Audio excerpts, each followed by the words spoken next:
relation between the vegan lifestyle and nature.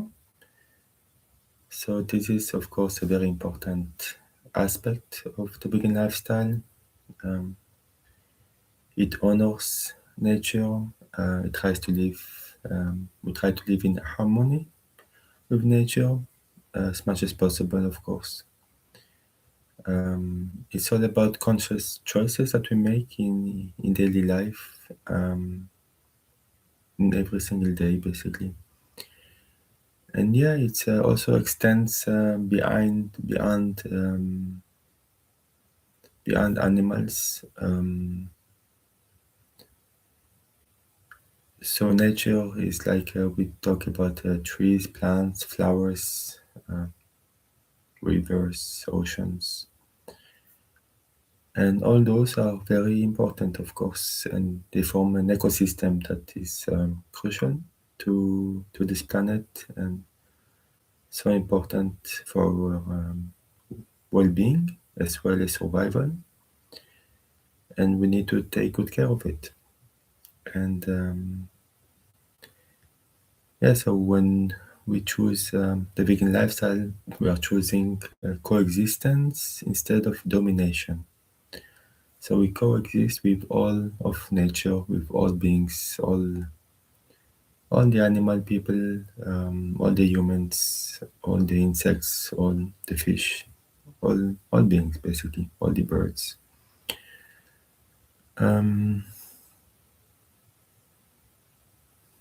So this is what we're going to discuss a little bit this morning.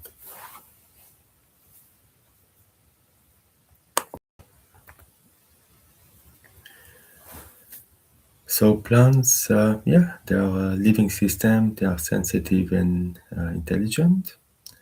They have a vast communication networks underneath the soil that we do not see. They communicate through the root systems in different ways. They form like basically interconnected system, a life system. So they respond to different stimuli of the environment. Maybe they are not as developed as the animal people, but still they have their own way of being. And forests is like one could say like living communities where they support each other, they share the nutrients for all. So all living beings in the forest, they share this home. It's a very, very complex home. And it has like millions of different animals, species that all depends on nature, or depends on plants and on fruits of the trees, just to survive and to also be happy. So life expresses itself in many forms. Each one has its intelligence and purpose. There's nothing in this on this planet that comes from nature that doesn't have a purpose.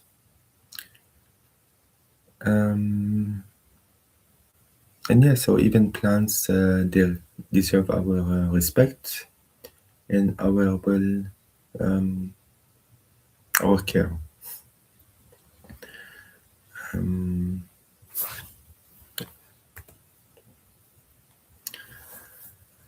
So that's like one reason. Well, personally, I don't cut any flower like ever. I don't believe that's a good thing. Flowers are part of nature. We also have no rights to cut them. The only exception may be if we actually going to use the flower as in a meal, like like eating flowers, but most of the flowers that we cut are not for that. They are for like our enjoyment, giving to people as gifts for marriages, and celebrations. But I mean, we should not cut flowers just because we want to, just because we want to, like maybe give it to someone so that they can smell the flower for a few seconds and then just throw them away. They are living beings, um, maybe like initial stages living beings, but still they are very important to nature and to all the pollinators, or the bees, the beetles, the moths, butterflies, and many other pollinators. And that depends on them for survival. So when we cut flowers, we cut their many insects, like food, and also happiness, because insects love to flowers. So yeah, that's why I believe really flowers should be left alone, and certainly not be cut. I know this sound maybe a new idea, but yeah, we don't need to possess something in order to appreciate it. We can just like scent it. I mean, smell it from where they are in the ground. We don't need to cut it in order to smell it. And yeah, it's really a pity to cut flowers. Also, we cut our grass often, but it's actually good to just let grass live and be whatever wild grass is. So, like cutting grass is also kind of doesn't make too much sense, because it's nature just growing, and there's like flowers coming in naturally, and many insects like depends on our gardens. So to have like wild gardens is beautiful, it's wonderful. Doesn't mean we cannot arrange things and have flowers in, like planted in this place and this place, and trees. But as a whole, like having a wild garden is very desirable for all beings, we included.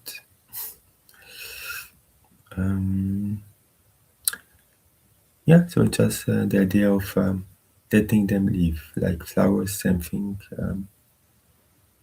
It's kind of what we do with all beings. We try to possess them, dominate them, instead of letting them live on their own, like what we do with animals.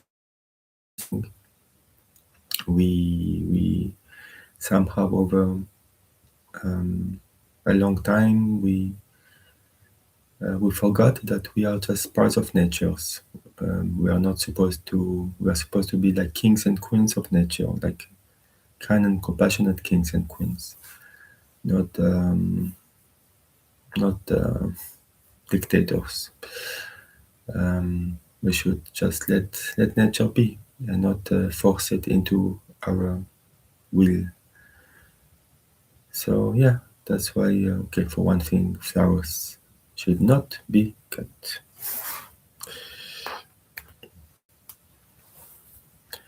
And trees, yeah, trees are amazing beings on their own.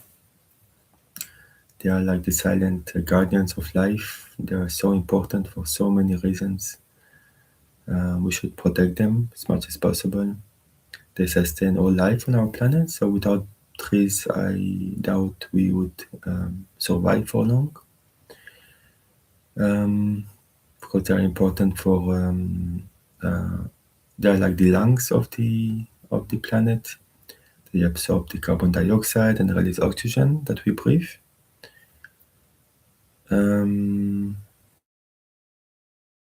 Basically, and they also so they influence the climate in many ways, and they protect the earth from erosion and from the reduced floodings, and they filter water naturally.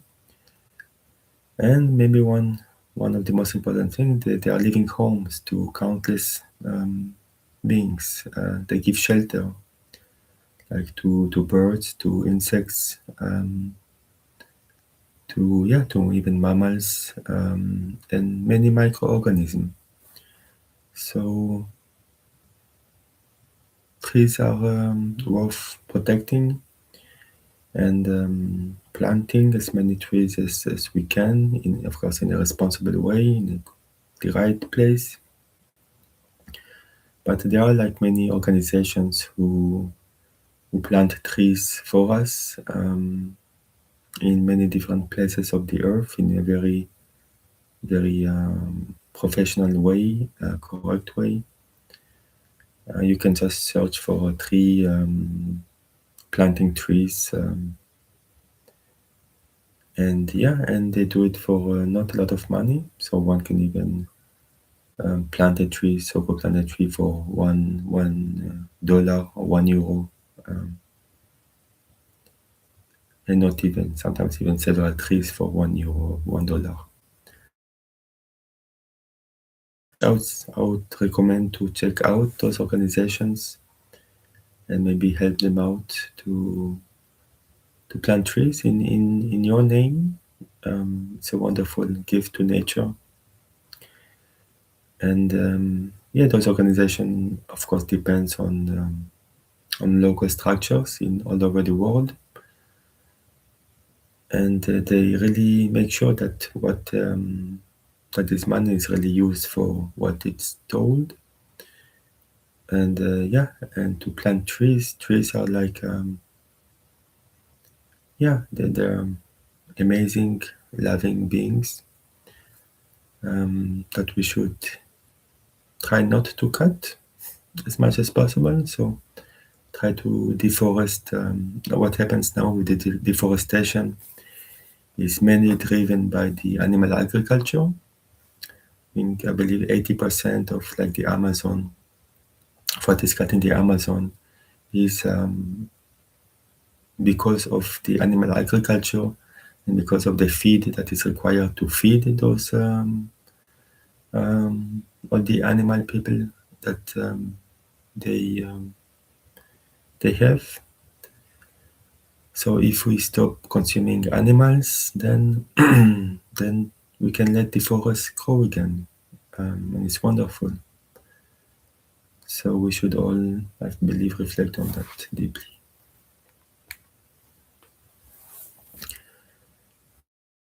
Yeah, so forests are not resources. They are not for us to abuse. Because often we think maybe forests are resources of like wood, maybe, and of maybe animals, but that is not the case. Forests are belong to all people, to all beings. Like people, I mean all humans and the animals, and the insects and the birds and whatnot. So they belong to themselves basically. They play a very important role in this world, for like biodiversity, heaven, of course. So they have so many different species that is very important. Their purification system for the water and air, as we said before. Near carbon storage, they store the carbon in trees and soil, and they cool down the planet in many ways. So they are very important for climate. So if we are an environmentalists, then we need to protect the forests. And one of the best way to protect the forest, surprise, surprise, is to be vegan. Um, or at the very least, consume a plant-based diet.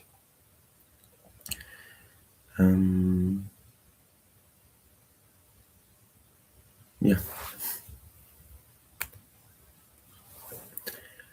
So as we said in the previous talk, pollinators are extremely important for this for the planet and for themselves. I mean, they are like living beings on their own, beautiful beings like bees and beetles and butterflies. They need the forest. They need the flowers.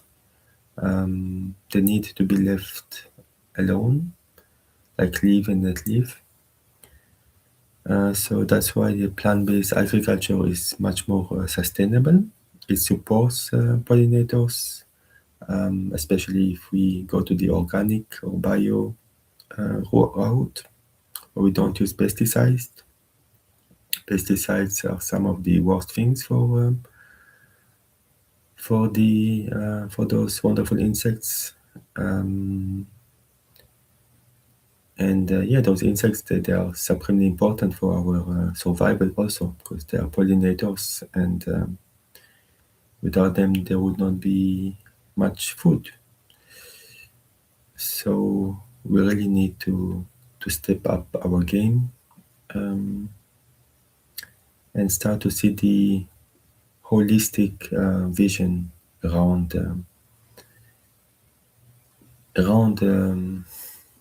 taking care of this world and around what one calls the vegan lifestyle. But it is just a word. One could replace it with like compassionate lifestyle, environmentalist lifestyle, health lifestyle, you name it. Animal rights lifestyle, compassionate kind lifestyle. Universal compassion maybe can be replaced even by that name. Doesn't matter what name we use. What matters is what we do. And the vegan word is very useful because it encompasses everything. So just an easy way of transmitting some kind of knowledge and information that helps all beings. I think there is no other word that represents that in this on this planet in such a strong manner. So that's why I'm also passionate about the vegan lifestyle, of course, but I think that's already clear. So yes, so let's protect nature. Then some could say that we need trees to be cut in order to have papers. But there is a wonderful alternative, which is bamboo. Bamboo is not a tree, not technically a tree, it's a grass. And it can permit to make like sustainable paper out of it, wonderful paper. And that can be used in so many ways. Like I have it in my home. It's very, very nice. It has an incredible growth rate, like close to 1 meter per day it can grow. That's gigantic, 1 meter a day. So imagine in 30 days, it's like 30 meters. So it does need, I think, a lot of time to grow the roots in the ground, and only then it start to like sprouts. But it's also renewable. That means that after the harvest, it doesn't kill the plant, it regrows again. It regenerates, which is wonderful. Trees are take much longer to grow, much longer. So once we harvest the forest, then yeah, then it will take again a very long time for it to grow. And if we have to cut it just for paper, that's that's a pity, because there are alternatives like bamboo, and it protects the forests, and it's very versatile, and can be transformed in many different types of products. So I would say the future is bamboo, instead of trees for papers, for whatever we use as paper, tissues, everything can be made out of bamboo. And I think there's a wonderful company called Panda Bamboo, Bamboo Panda, which is basically using bamboo in all sorts of way. And yeah, kudos to them for doing that, for starting a wonderful company, very sustainable.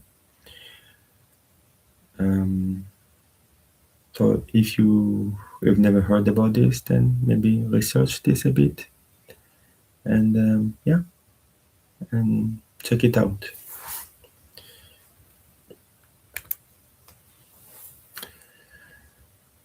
Yes, so as we said, the vegan choice reduce deforestation by a very large amount, a gigantic amount. Most of the deforestation by far is because of the animal agriculture. Most of it, really. And plant-based food is much more efficient land-wise, so we need way less land to grow our food than animal-based like agriculture. I don't know if we say agriculture, animal-based farm, or because I don't think animals are in agriculture, but yeah. And yeah, we can restore vast amounts of acres of land to regrow into forest regeneration, and then we would drive a global shift to a plant-based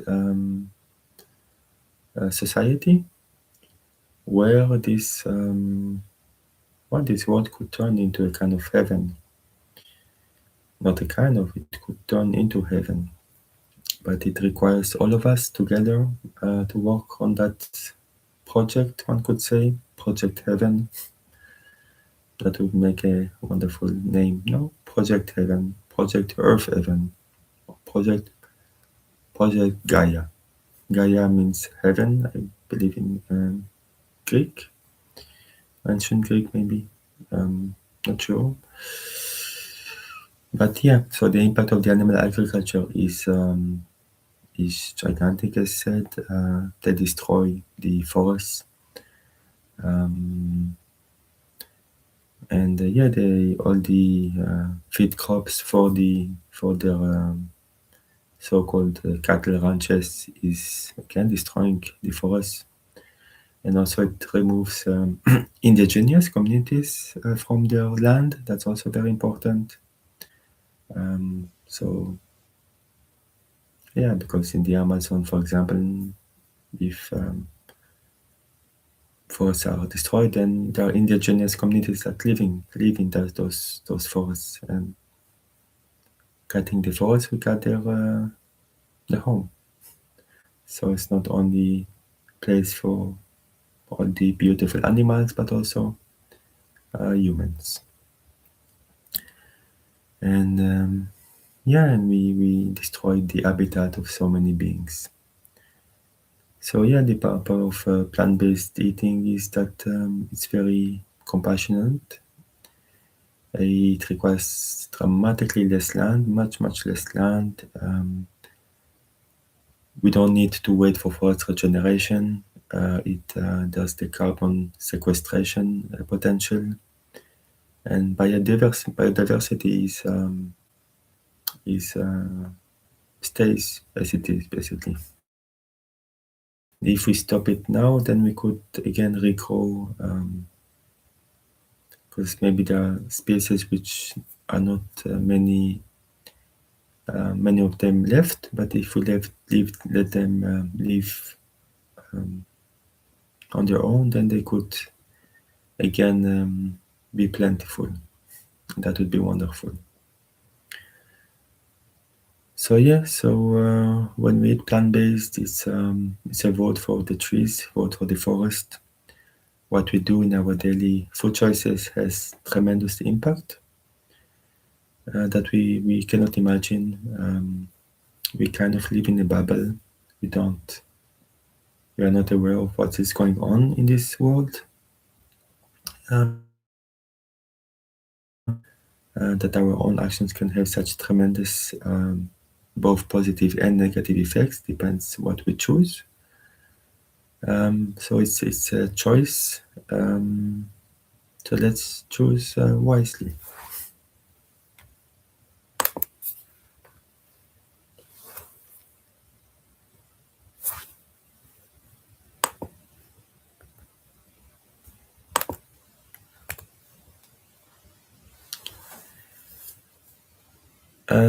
Yeah, so as said, the vegan lifestyle is like deep ecology.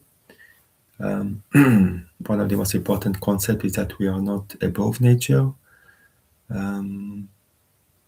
Humans is not the apex of creation, the top of the creation. We are just we should, at least, not that we should be humble before nature. We should be work with nature, not against nature. We have respect for nature and for all the animal people that bless this land of ours and the oceans and the sky. So we are like the kind of co-creators with natures, but we are not. We should not be species. The fact that we have maybe more cognitive ability should be a blessing for the earth, so that we can work into protecting the earth. That's the reason for intelligence. If intelligence is used to destroy and dominate and whatnot, that is intelligence wasted.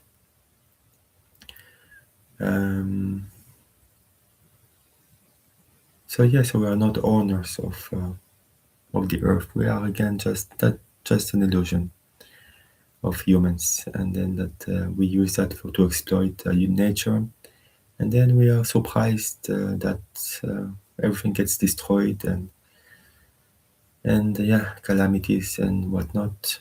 But it's human-made, it's man-made. Not all of it. Okay, there's natural catastrophes that are not man-made, but we contribute to it, especially nowadays, very, very much. For climate change, I think just a half degree change is a tremendous effect on nature. And I believe we are close to 1.5 degrees, possibly we've passed it now. And I think maximum is 3 degrees. This is the absolute maximum that we can achieve. I mean that we could still survive if it's 3, but that is already so many calamities can come if we let it happen. We should stop with any climate change. We should cool down the earth again to 0 degree. To instead of going up 1.5 degree, we should go down again to by 1.5 degrees in order to have the world as it was before we started this industrial revolution. Nothing wrong with industrial revolution, of course. Technology can be wonderful, but it needs to be also sustainable and used with wisdom. And what we do currently is not exactly that. Like fossil fuels, we continue to some people and countries are very much into fossil fuels and not going renewable.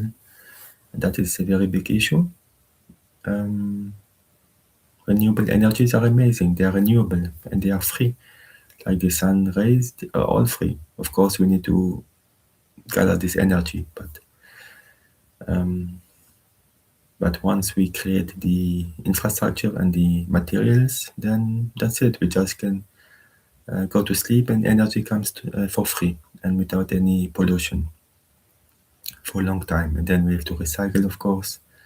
But still, compared to fossil fuels, it's tremendous advantages. Yeah, so we need humility in us, in all of us, to approach all being with gentleness and recognize that each being has a worth, even the forests, especially the forests, and all beings in them. And yeah, so let's stop harming nature.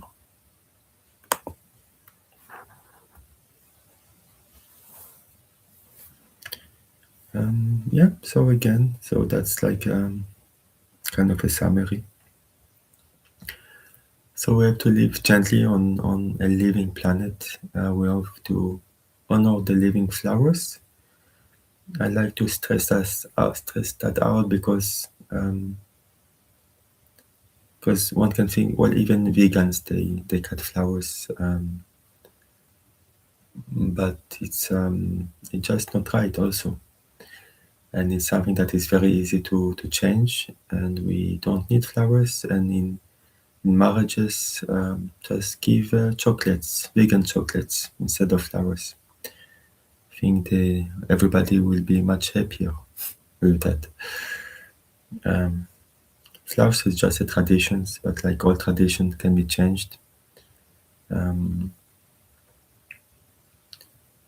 So yes, so let the flower live on their own. Let's not try to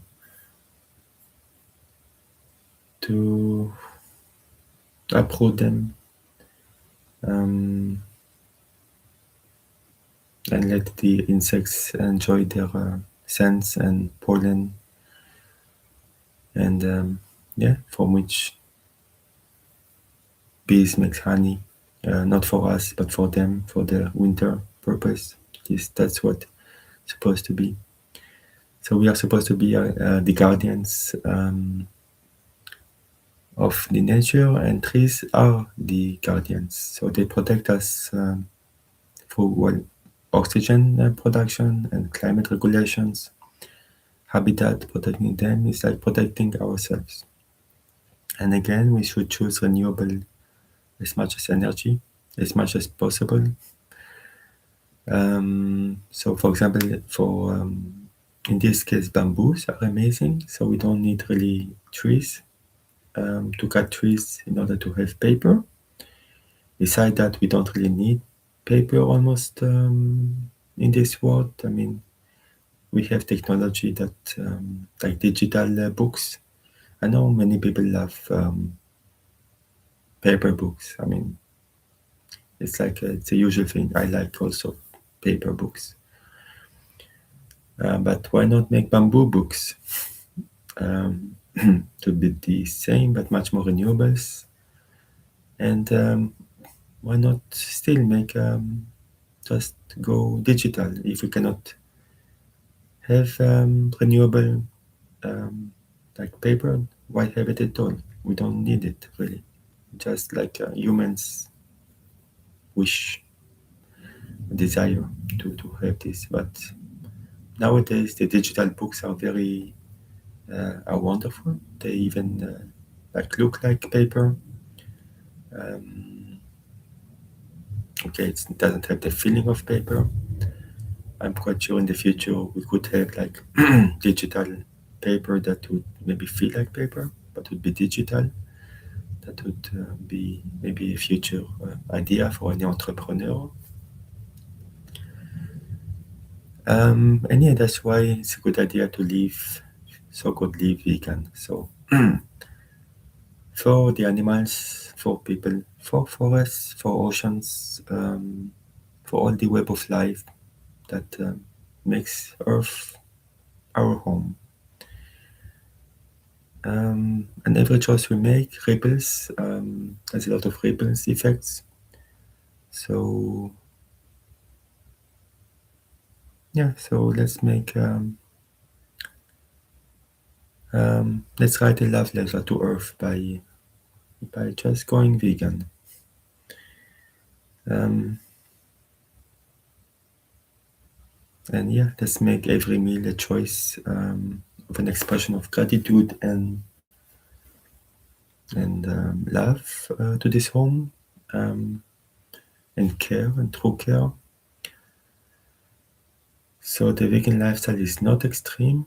It's just a very natural way of living. Actually, once one is vegan for sometimes, one understands better all the aspects of it. One will become very passionate. Many will become very passionate, even though they have not been in the past.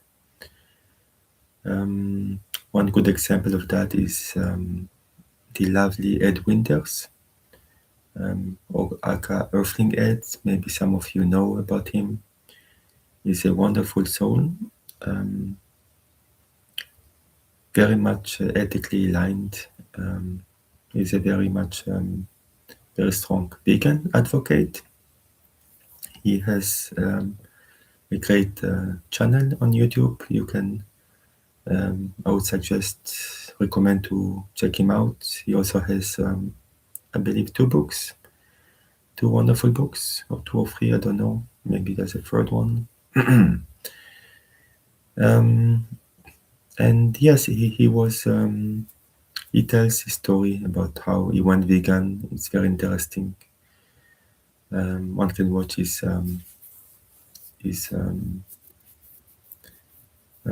video explaining how and why he went vegan. And said that in the beginning, he thought that veganism is extreme. Everything is very extreme, like not for him.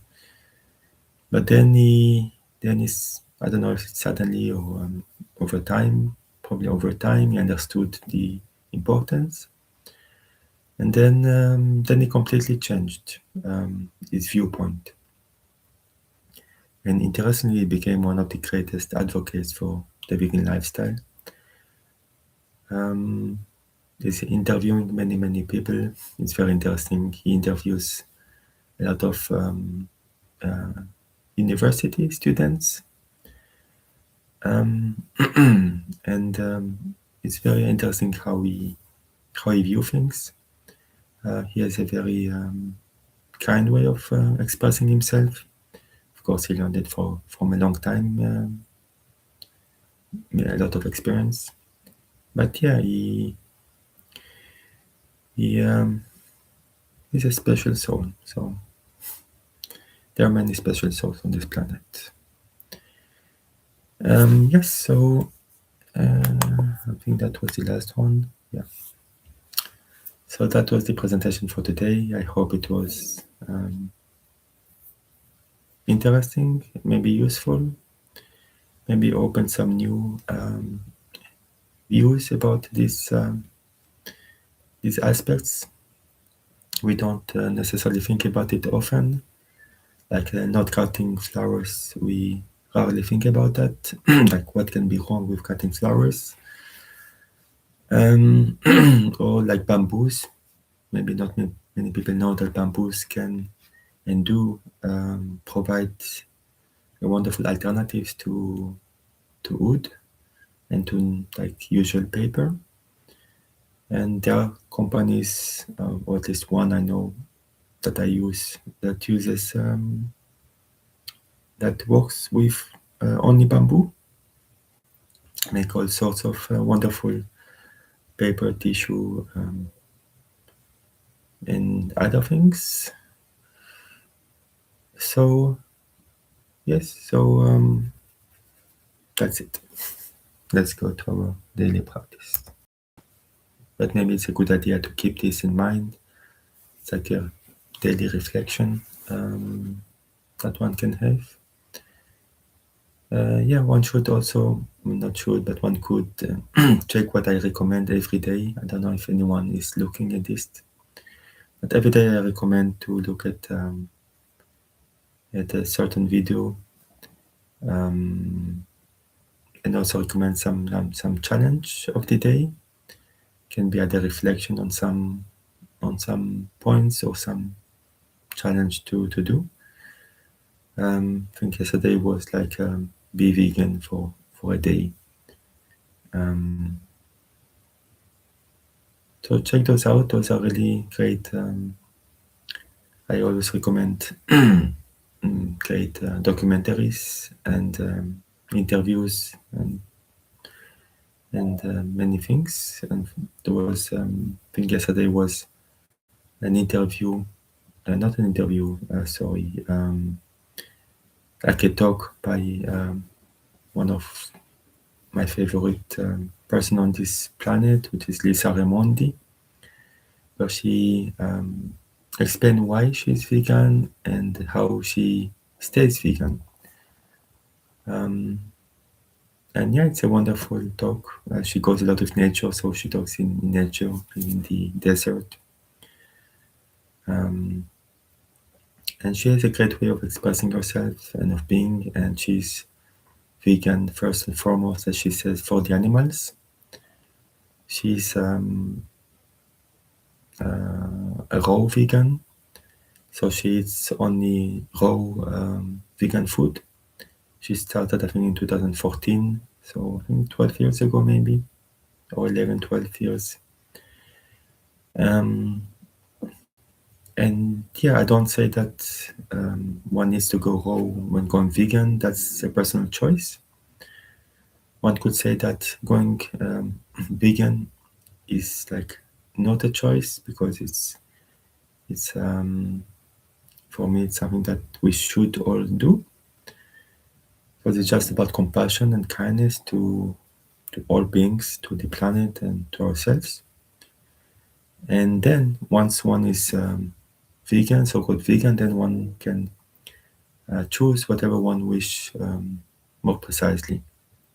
Then it's a real choice, like eating raw vegan or not raw, cooked, not cooked, raw till four, low fat, high fat, whole food, plant-based, so many different way of eating. But they are all okay, in the sense they are all ethical. As soon as one is vegan, one is then truly free to choose however one eats. Because sometimes people say it is my choice how I eat. No. When something that we do affects other beings, it ceases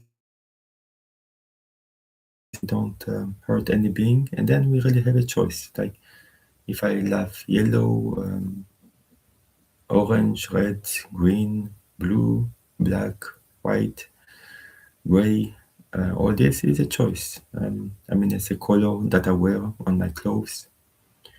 That's a real choice. But whether I can go and steal from someone because I just want what that person has, that's not a choice. So similarly for the what we eat, yes, we can eat whatever. It's really a choice that doesn't hurt any other being. Then it becomes a real choice. Until then, it's not a choice. I would say an ethical obligation to be vegan. Maybe strong words, but that's my point of view. Feel free to disagree. And yeah, it's in most of our community, most of our like in many places on Earth, we are free. Really, I mean, we are not. We have a lot of abundance. So we cannot say that because those communities have, cannot do that, then we cannot do that. That doesn't make any sense. What is important is what we can do. It's very abundant in food. We can be plant-based or vegan very easily. So to encourage everyone to try it out. Again, I promote the Veganuary. So it's like 31 days. You can do it not only in January, you can do it any time of the year.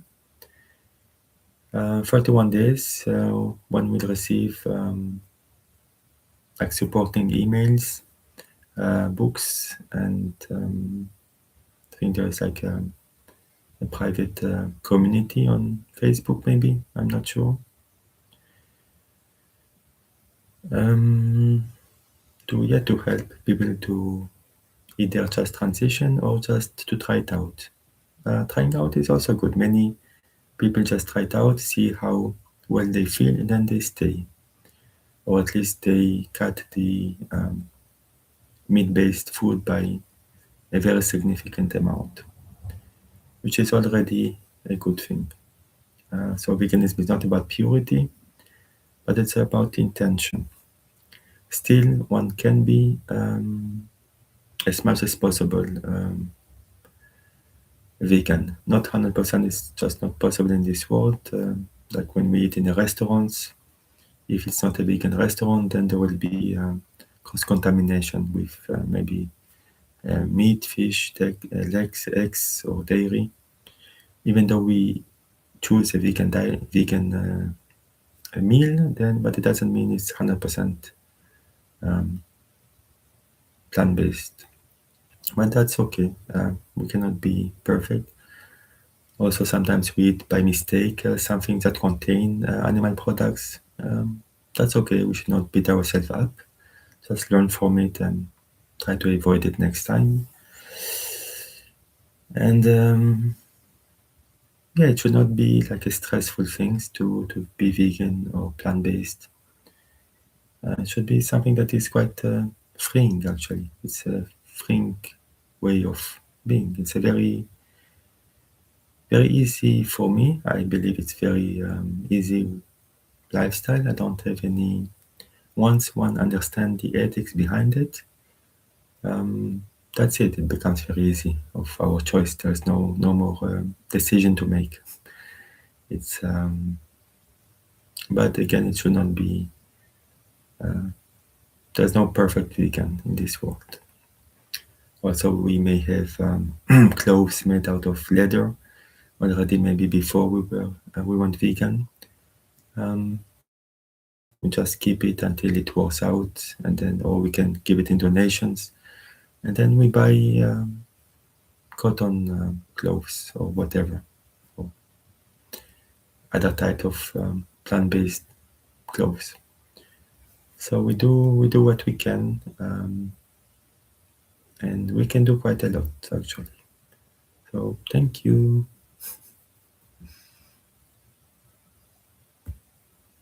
Okay, let's now go really to the daily routine.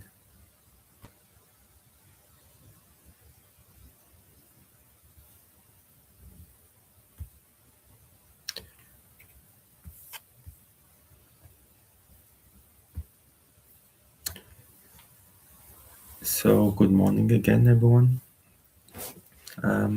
Let's start the practice like we do every day. For now, about 20 days already. If you are following it. So, so bring the hands, what's called in Anjali Mudra.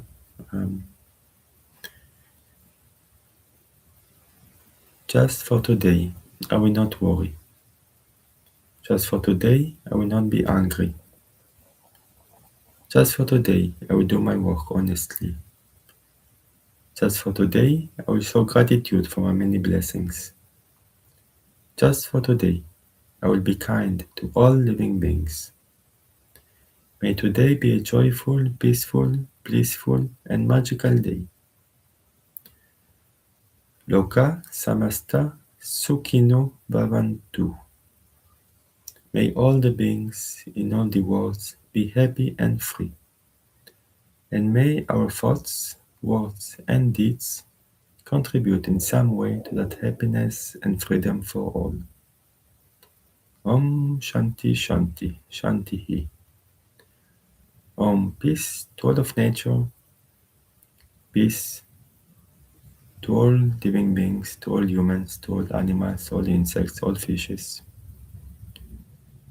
And finally, peace to ourselves, to our own mind. Om.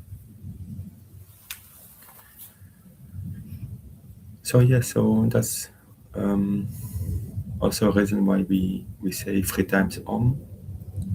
Maybe you wondered why we often at the end of uh, yoga classes one sings 3 times Om.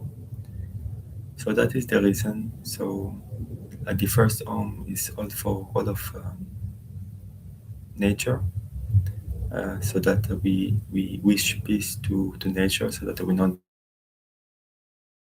natural calamities. Um, Second Om is for all living beings, all humans, all the animals, so that all are at peace, so that we can be at peace. And then the third one is to ourselves. So Om, peace, Shanti, to ourselves. So to our own mind, to our own body, so that we feel good and happy as much as possible. So let's go now to our gratitude session. It will be again a couple of minutes to be grateful about anything you wish to be grateful for. So grateful for our bodies, all our senses, for our teachers, our families, our homes, our countries, and gratefulness for our food, all the farmers who work hard to provide us with good food, all the supermarkets which assemble those foods for us to buy very easily, the farmer markets we can easily buy directly from the farmers, and whatever we can think of. We thank our computer, or the technology that is so available to us, so much easier nowadays than in the past.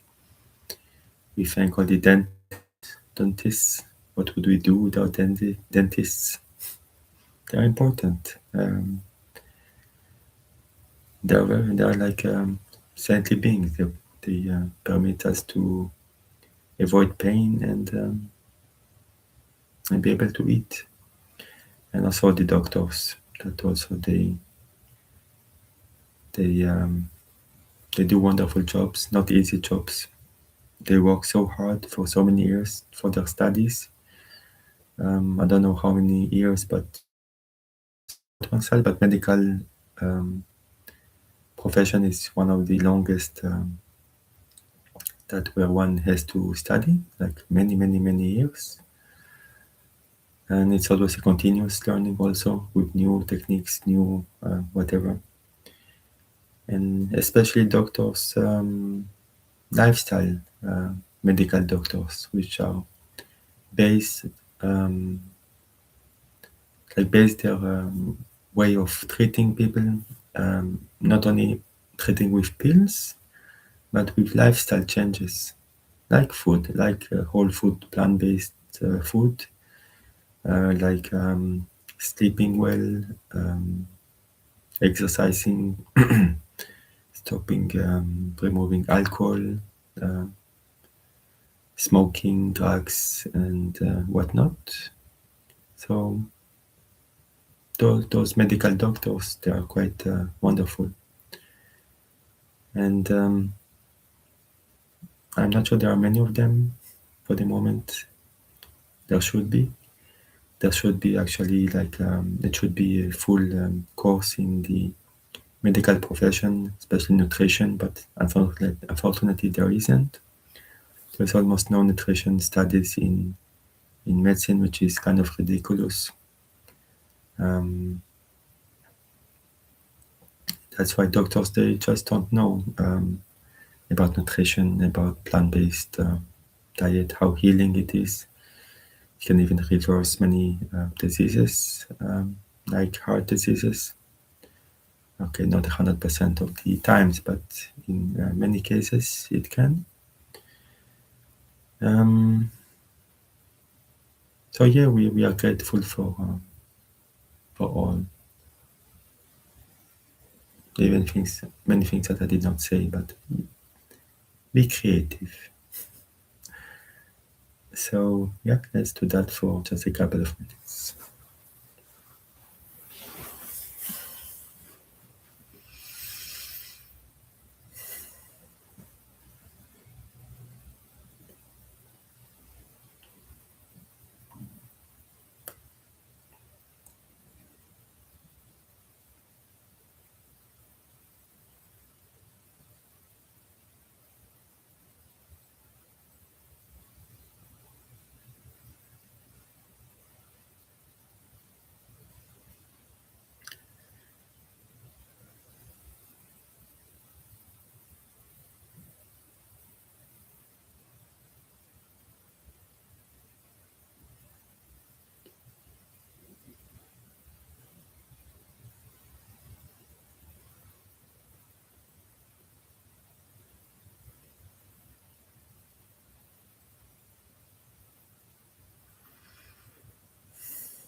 So let's start our daily morning physical routine. Again, we do basically the same as every day. It's good to have a fixed routine, and it's easy to we don't need to think about anything. We just do it. So, going to do first the Sufi rolls. So inhale, chest forward, exhale back.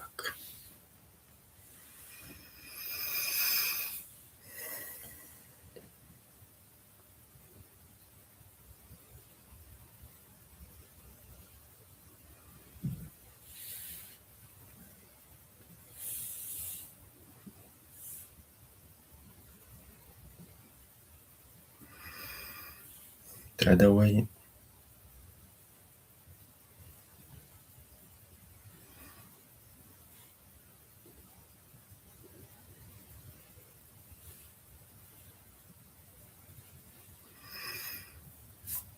Come back to center.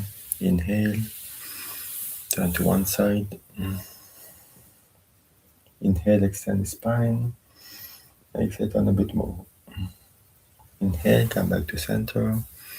Exhale, the other side. Inhale, extend the spine. Exhale, turn a bit more. Come back to center. Then one hand on the mat and one hand up. Take a couple of deep breaths.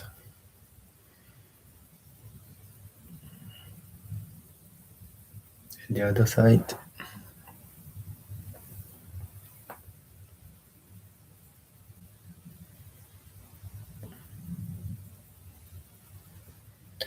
Come back to center.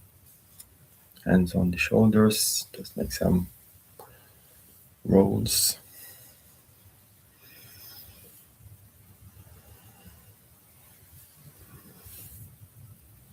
The other way.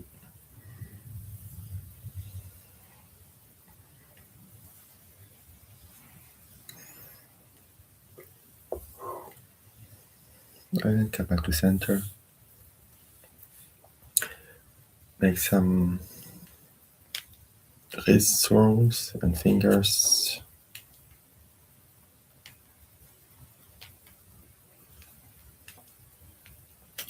Open and close rapidly.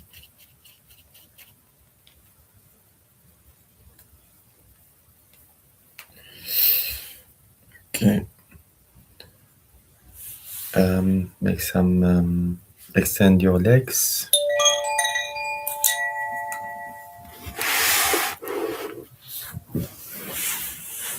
Just stretch them. The feet, everything.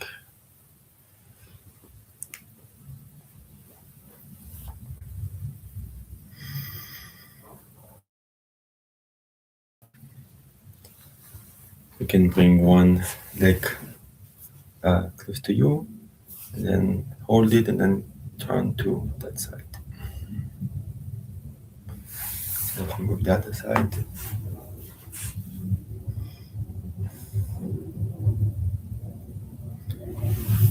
And bring your legs in a diamond shape, like this. And then just slowly bend forward. Do not push.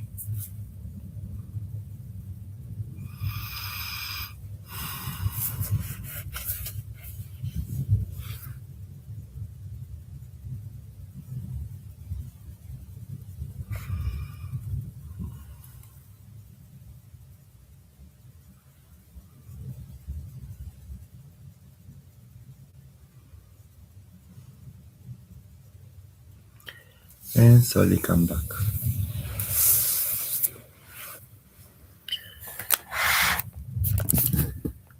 So that was the physical exercise. Now we're going to do the 31 points of relaxation. And tomorrow we'll see another variation of it.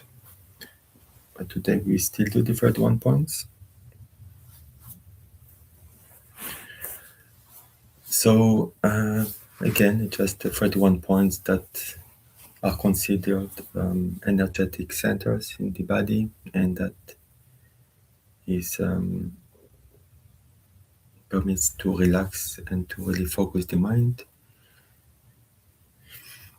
So we'll do it twice like before. So one time we'll do it together and one time by yourself. So let's start. Just close your eyes. Feel relaxed. Relax your legs, your hands, your arms, your shoulders, back of the head, top of the head. Relax your head, your face, arms, chest, back, hips, feet, hands, eyes, temples, your jaw, chin, mouth, tongue, nose, nostrils, ears. Relax them all. Take a couple of deep breaths.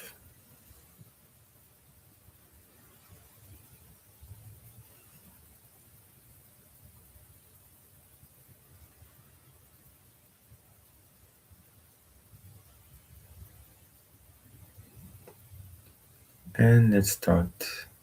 So bring all your attention to the space between the eyebrows,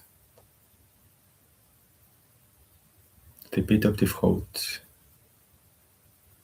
right shoulder, right elbow, right wrist, tip of the right thumb, tip of the index finger, middle finger, ring finger, and little finger. Back to the right wrist, right elbow, right shoulder,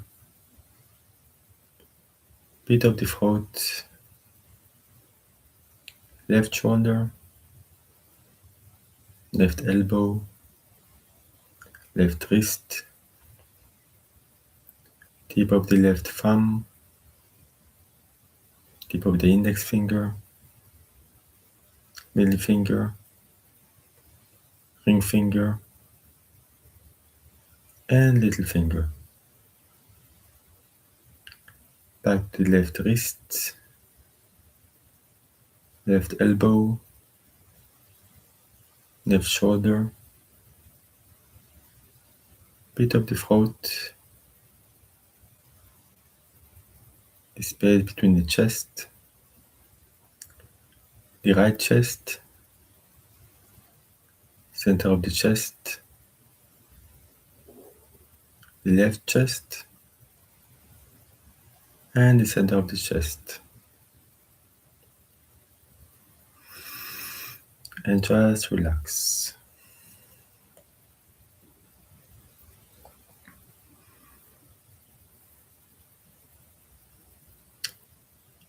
Now we'll do it all on our own, one time.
and slowly open your eyes.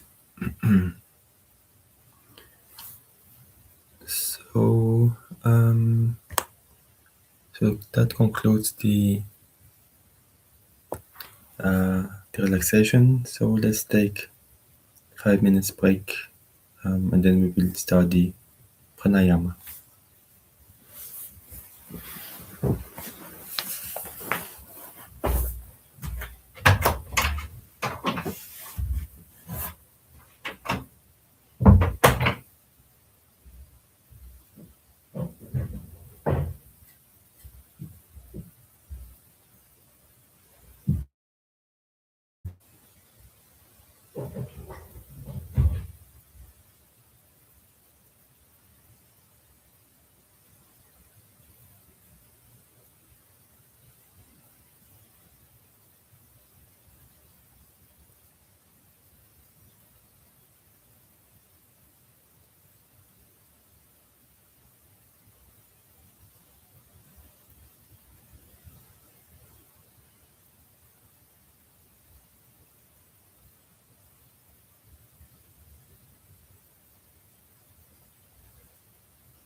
Okay, so let's start the pranayama session. So we're going to start like yesterday. So inhale for 4 seconds, exhale for 4 seconds, with the qualities of silence, smoothness, non-pauses, so no pause between inhalation exhalation and exhalation inhalation, and diaphragmatic, meaning the shoulders should be very relaxed, the chest should be relaxed, and the breathing should be very natural. And and we breathe in from through the nose and out of the nose.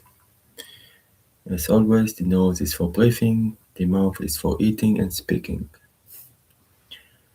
So, okay, let's do that for a couple of minutes.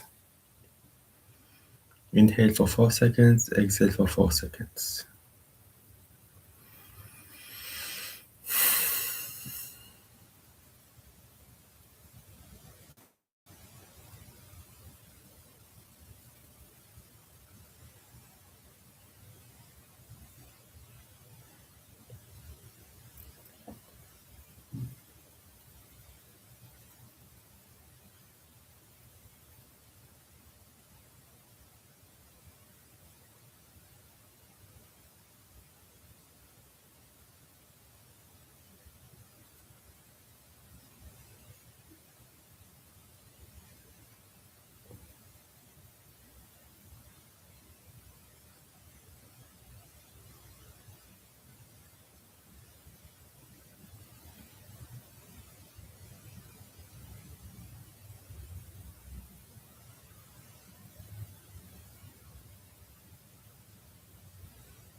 And slowly open your eyes.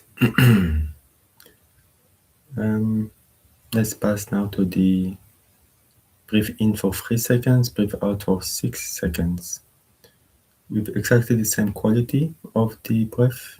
Um, and yeah, so when you count, you don't really need to count, only initially maybe to see how much it is. But then after some time, you can just let go of the counts. Just do what's more or less what's in the count, but without counting. So let's do that. Breathe in 3 seconds, breathe out 6 seconds. If that's too much, do 2, 4.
And slowly open your eyes. So now we move to um, Nadishodhana or Anuloma Viloma, alternate nostril breathing. As always, tomorrow we will go to the third type, but for now we'll stick with second type. Again, hands in Vishnu Mudra, you bend the index and middle, block with thumb and ring. Pattern is imagine, we can choose, but imagine we block the right, then exhale left, inhale left, switch, exhale left, inhale, exhale right, inhale right, switch, exhale, inhale, switch, exhale, inhale, switch, exhale, inhale, switch, exhale, inhale. So 6 inhalations, 6 exhalation each time. Um, yeah, and try to make it as same qualities as before. So trying to make it without as much noise if possible, smoothly, without pauses, diaphragmatic, and yeah, not too long, not too short. What feels right. So let's do it one round together. Then we will all do 3 rounds by our own. 3 rounds mean second round we start from the other nostril and third round from the first one again. So let's do that. Inhale, exhale. Inhale to start. Block right, exhale from left. Inhale left, switch exhale. Inhale,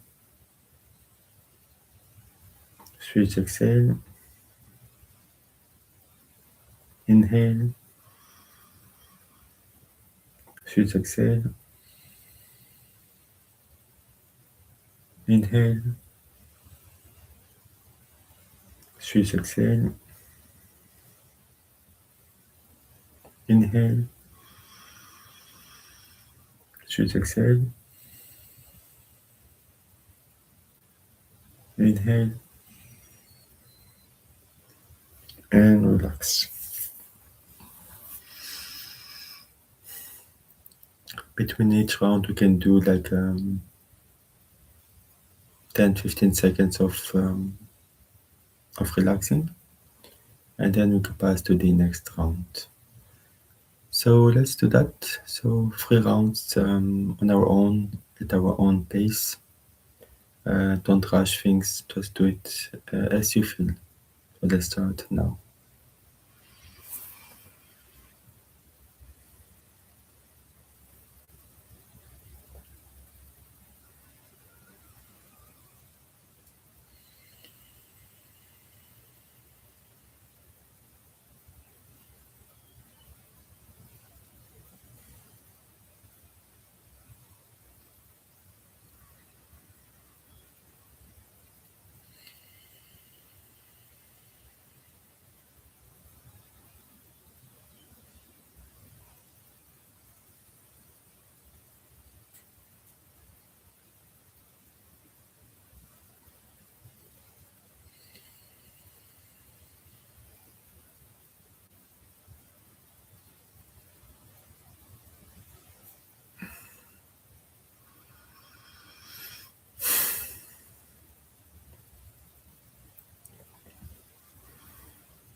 and slowly open your eyes.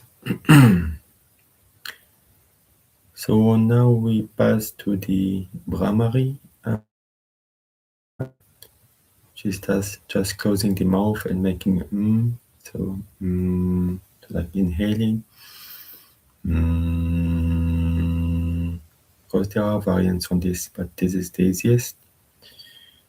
And yeah, this is very, very relaxing to the nervous system. So it's a good idea to do it before meditation. So let's do it for a couple of minutes. Each one on one's own. You do not have to follow me. Do it at your own pace, different tones. Anything goes.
And relax.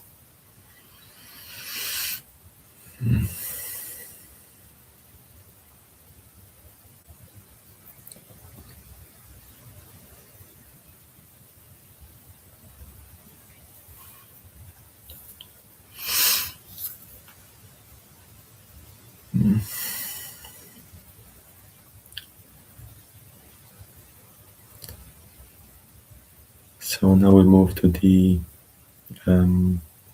self-dialogue part of the practice.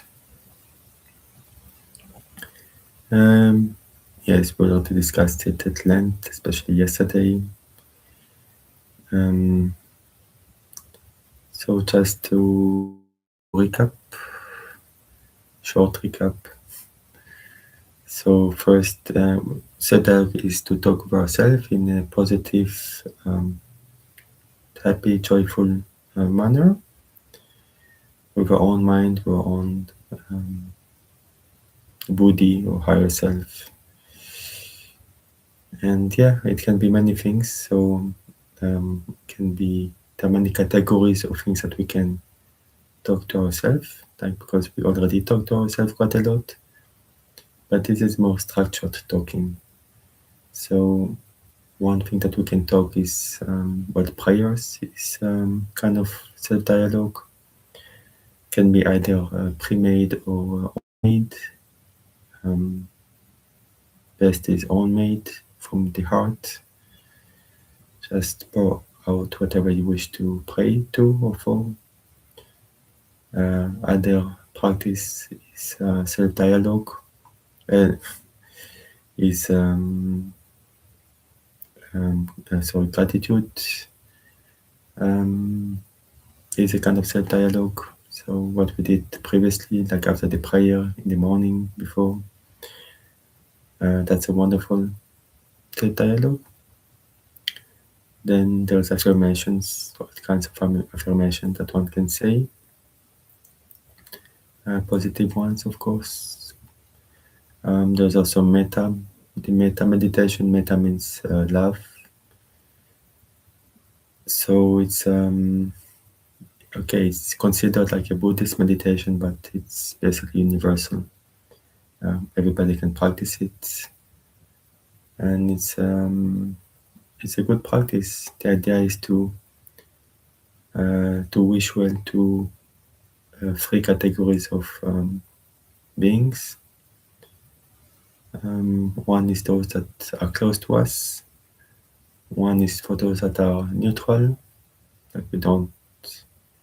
I mean, they're in our life, but we don't really have any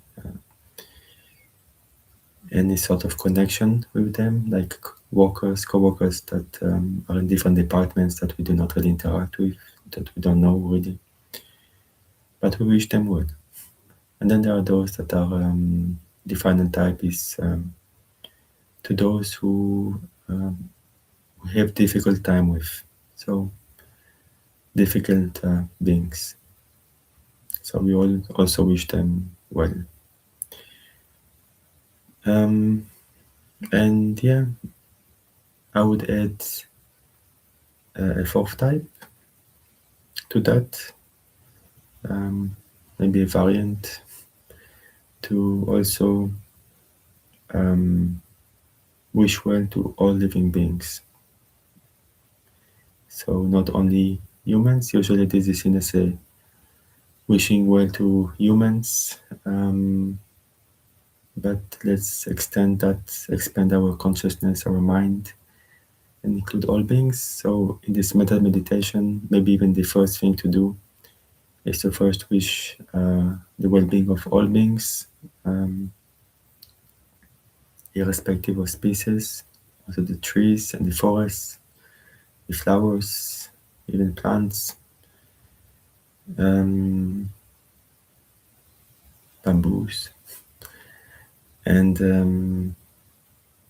yes, and then and only then we pass to like more the wishing well to like human beings. But yes, it should really about all beings, not only humans, of course. So that is metta meditation. That's another self-dialogue possibility. Other one is higher truths, thinking about things like who am I not. Then the other type can be self-counseling, like what do I want, what are my aspirations, goals in life, what motivates me. Yeah, so that is like self-counseling. And then there's friendship with mind, just being a friend with the mind and discuss anything that one wish in a friendly manner, any topic. So what is the idea? Well, first, the idea is just to be constructive in our thoughts, because thoughts are very important. So have positive thoughts are important. Most of the time we do have thoughts. I don't remember how many thoughts we have a day. I think something like 30,000, something crazy. So let's make those thoughts positive, at least.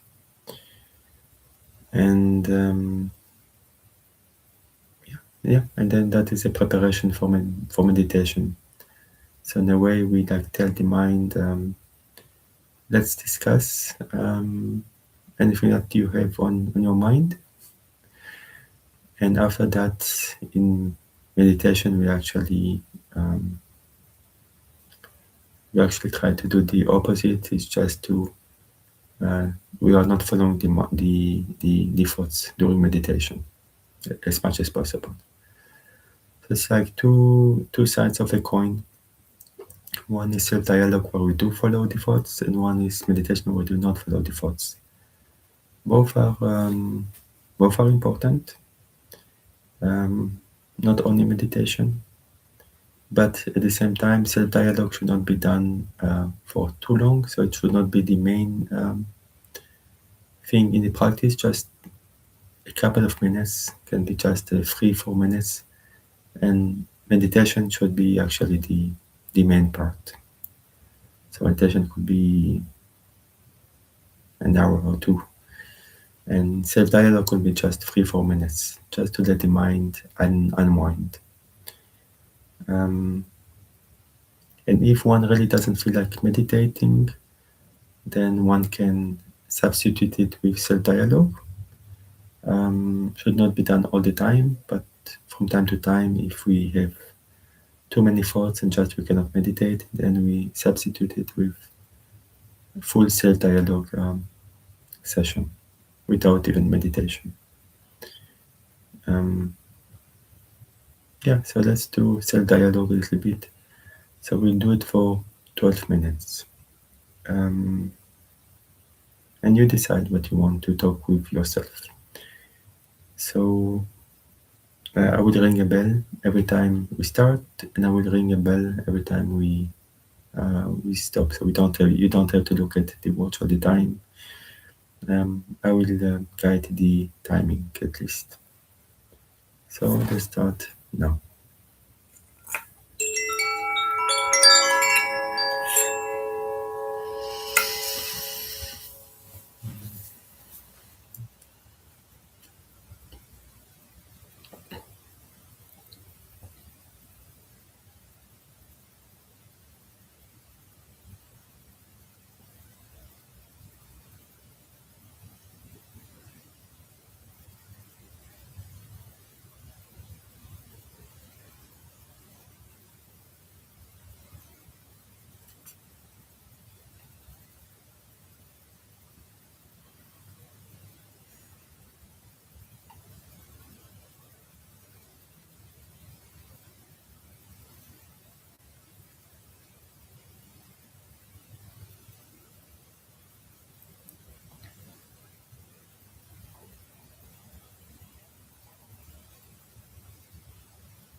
So this concludes the self-dialogue part.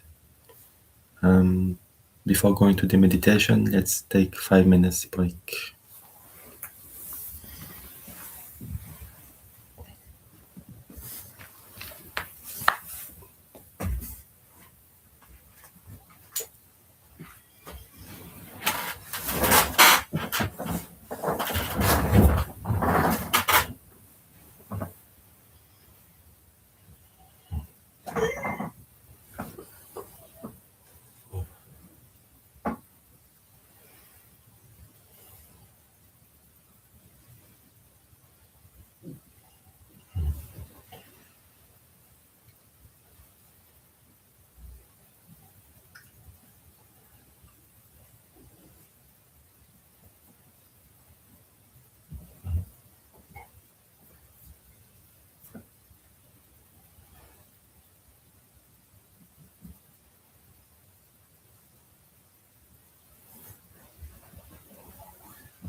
So, so let's move to the meditations. So yesterday we did, I believe, 5 sessions, 5 short sessions of 3, 4, 6, 9, and 12 minutes. And today we'll do the same, but we'll add 18 minutes at the end. So if that is too much, we can just do maybe the 3, 4, and 6, and then just stop there, or just the 3 minutes. If you want some more challenge, then you can do the higher duration. So yes, so you choose how long you want to do the meditation. So the meditation would be again breath based, because it's one of the easiest thing to focus upon, because it's always with us. And yeah, so we focus on the sensations of the breath at the nose, at the nostrils especially, or the hot and cold air coming in and out, or the air coming on our higher lips. And we try to maintain that concentration. And then thoughts may come, but we do not follow them as much as possible. They're just like clouds in the sky. They are not, we can observe them, but we do not like follow them. Yeah, so let's try to do that. And in the beginning, it's always a good idea to count the breath. Like each time we inhale, exhale, then 1, then 2, then 3, then 4, then 5, then back to 1, and so on. And then after some time, one can drop the count, just focus on the breathing itself. And one can also think in and out when we inhale, exhale. And when we have a thought that already stays in our mind and doesn't leave, then we can thinking. It's like a keyword to tell us to bring our attention back to our object of concentration, to take us out of this thought pattern, these trends of thoughts, to acknowledge the thoughts, to acknowledge that we have thoughts, but that we want to, to return to our meditation. And we should never be angry with ourselves to have thoughts. Thoughts are natural, but it doesn't mean we have to follow them. And like clouds, they are natural, we cannot stop them, but they are just clouds. They pass, they come and they go. So sometimes the sky is filled with gray, dark clouds. Sometimes it's bright clouds. Sometimes it's snow clouds. Sometimes it's just blue sky. Whatever it is, it's okay. Yeah. So let's do that. So again, like before, I will ring the bell in the beginning and ring a bell at the end. So first time now we're going to meditate for 3 minutes. Try to be as comfortable as possible, stable and without moving as much as possible. And sit on a cushion. Use cushions underneath your knees. If needed, sit on a chair. And let's do it.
Just relax a little bit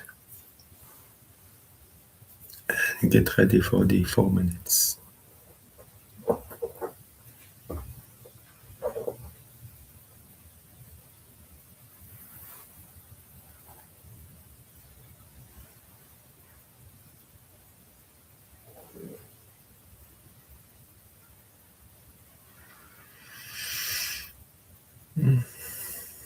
And let's go for 4 minutes now.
So relax a little bit and prepare for 6 minutes.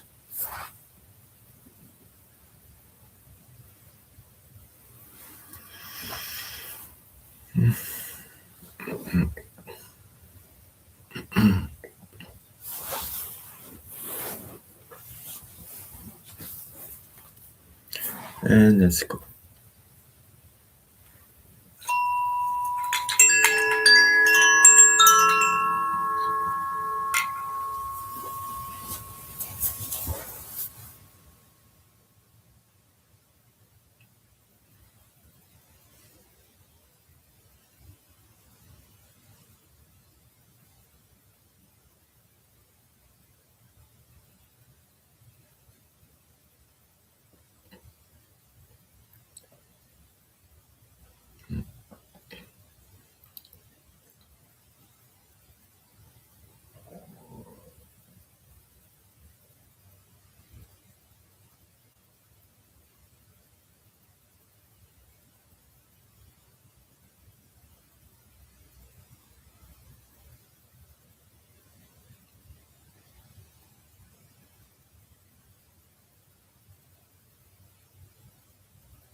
So relax a bit and prepare for 9 minutes.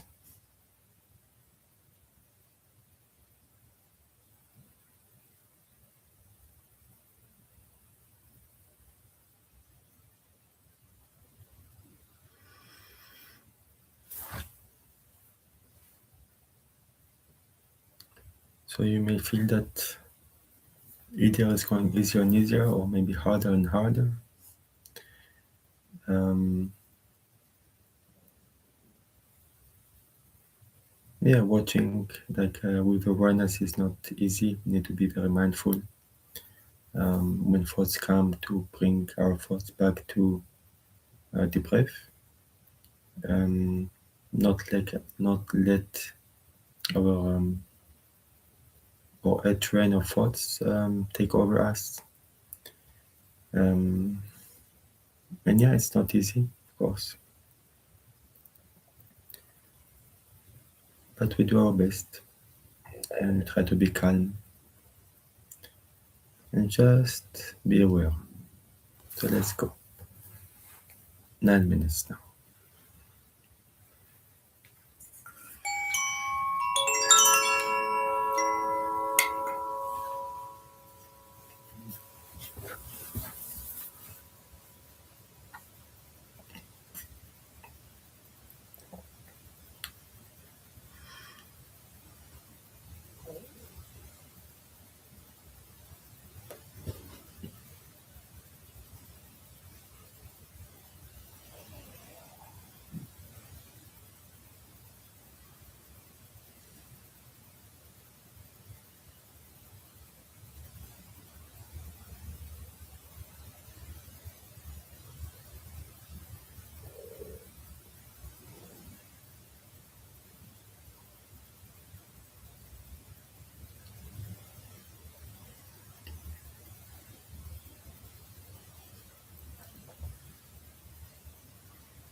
So this may be a bit going harder and harder.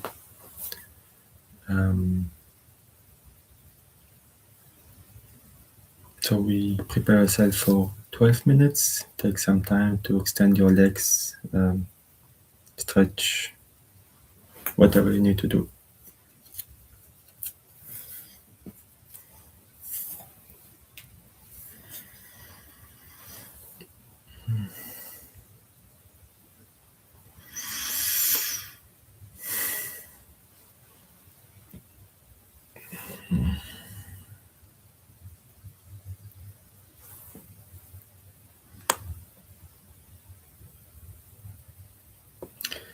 Okay, so let's go for 12 minutes.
let's have a short break of a couple of minutes before we go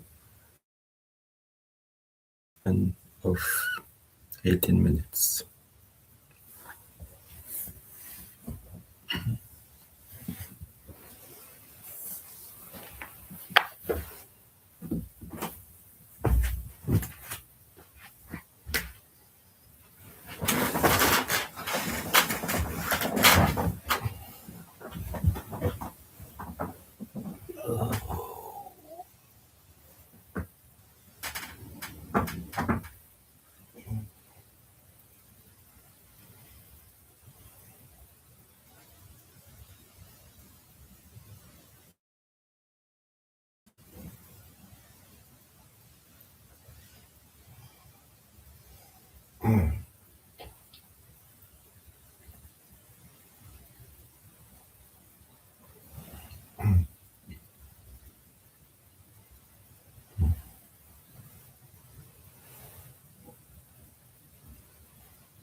Okay, let's prepare for a final meditation of the morning.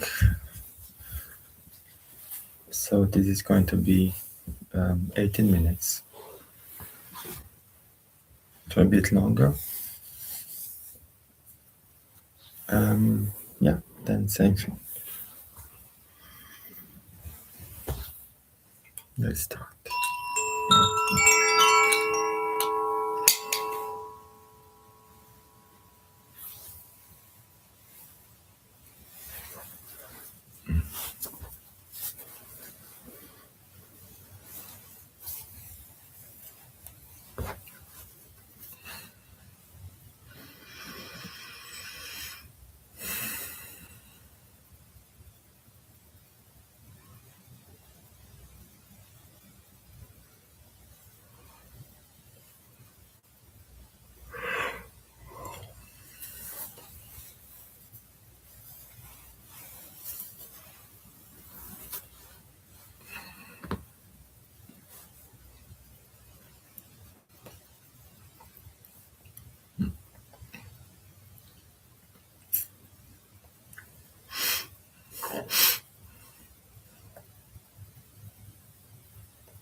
So this concludes our session today. So to recap, so the presentation today was about nature itself, trees, plants, flowers, and their importance in the whole ecology and how the vegan lifestyle also relates to that aspect. Yeah, then we did the usual practice. So let's end with the mantra. Loka samasta sukhi no bhavantu. May all the beings in all the worlds be happy and free. And may our thoughts, words, and deeds contribute in some way to that happiness and freedom for all. Om Shanti Shanti Shanti. Om peace to all of nature, peace to all beings, to all humans, to all animals, and finally peace to ourselves, to our own mind. Om. Thank you. Have a wonderful, wonderful, wonderful day. Hope to see you soon, and bye bye.